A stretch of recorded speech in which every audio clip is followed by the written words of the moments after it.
how to reset current sound mode on Devant Smart TV. And okay guys, on your remote, press the menu button. Here in menu, scroll down and go to settings. In settings, go to sounds. Here in sounds, go to sound mode settings. In sound mode settings, scroll down and below you can see the reset current mode.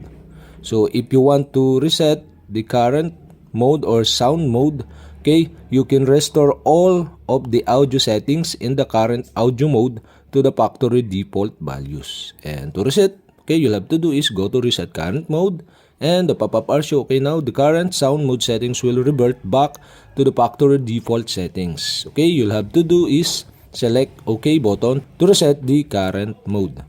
And that's it. Okay, you have successfully reset current sound mode on Devant Smart TV.